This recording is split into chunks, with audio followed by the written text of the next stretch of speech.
Precedent, yeah. Well, the independent member for Fowler, Dai Le, has been returned in her southwestern Sydney electorate of Fowler. And Dai Le joins us now to have a chat about the wash-up from the election. Dai Le, congratulations. It must have meant a lot to you to be re-elected as the second-term MP in a community you love. Oh, absolutely. Good morning, Bridget. It has been such a huge mountain to climb. I was up against, it's like a David versus Goliath, a huge mountain to climb. The Labor Party threw everything at me. I spent about $1 million, targeted just the Vietnamese community, personal emails, personal letters, text messages to just the Vietnamese community, which is a large proportion of Fowler. But for me, Fowler is more than just, I'm proud to be a Vietnamese heritage and the first Vietnamese refugee background to be elected.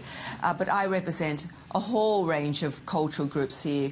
We've got one of the most culturally diverse electorates in the country, and I kept on saying that, with low to middle income families. And the people spoke up at the end of the day. They wanted an independent to remain, to represent them. And I'm honoured and humbled to be given a second term, and there's a lot of work ahead. I have no doubt that I'll probably be the only voice of conscience in this 48th Parliament that will represent South West and Western Sydney, calling out, making sure that the government keeps to their words in whatever promises that they make during the election, to ensure that those investment and funding that they promise for our community in South West in particular will be delivered. Yeah, look, it was a very close result where you are, but a decisive victory for the Labor Party. Were you expecting the Labor Party to win so emphatically, Dai Le? Look, I was not even thinking about anything other than Fowler. My focus was on my community to make sure that we still have the voice, representative voice, true local voice in the federal parliament, and that's all I focus on. I didn't care whoever was going to be in power. That wasn't my focus. So, yeah. So yeah. Congratulations to, of course, to the Prime Minister for winning. And I know that he wanted this seat very much. I know that I've been told that the last couple of days he spent a lot of his staff to come out to try and get this seat back. But I'm sure he would welcome you back into the 48th Parliament and to have, a collaborative conversation with him. Yeah, I'm sure you can sit down and have a cuppa when the time comes. Dai Le, I want to ask you, I mean, you were a Liberal member once. What do you make of the absolute decimation of the party at a federal level? Does it look like the party that you once knew? What are the factors that have led to its demise at this election? I've got no idea, Bridget. Like I said, my focus was on Fowler. Everything was Fowler, the people of Fowler and South West and Western Sydney. I don't care whichever party politics, red, green, blue, white, grey, whatever, it doesn't matter. I was just focused on my community, ensuring that I, get to represent our community in the federal parliament. That's all I did. So, yeah, look, I mean, I appreciate you've had a lot of focus on your own community and you've been working, I'm sure, day and night. But why do you think professional women appear to have abandoned the Liberal Party?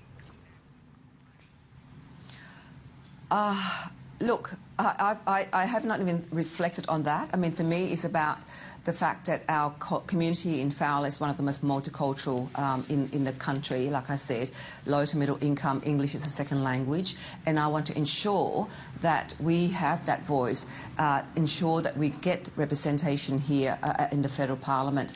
So I have not even reflected. I mean, our issues here are different, such as petrol prices has been high, and the excise fuel tax cut. I've been calling for that, and I will continue to call for that. People have told me about that during pre-poll. Income tax threshold. People have had the income tax threshold of $18,200 since 2012. Inflation has gone up, indexation and all of that. And so we need to bring that income tax threshold in line with today's in 2025. And I'm going to ask the government to consider that, because that is something that will help alleviate the cost of living for families here. People are struggling to put food on the table, trying to put food, paying the energy bills, paying the high insurance costs. So those are the issues. So I don't know whether or not the the major parties focus on that. I certainly know that the Labor Party out here brought down the whole Medicare scare campaign. There were messages saying that if you vote for Dai, Medicare will be cut, your unemployment will be cut. And that is a message that I have actually used constantly over the decades in campaigning here. And it's unfortunate that there are people who, because English isn't their second language, believe that. And I think I will call on the government, now that they have that mandate, to do politics differently, to have some authenticity and genuineness in their communication with our community here, and that they created so much fear and insecurity in people. And at a time when the insecurity is about food, it's about paying energy bills, please, all I'm asking for the Prime Minister, now that he's got the numbers that he has, to really play politics differently, which he tried to in the last 3 years, but, you know, and now that he's got that, I just appeal to that side of him to really hold to his words.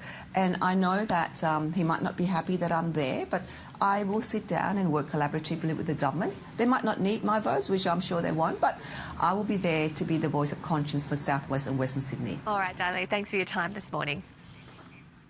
Thanks, Bridget.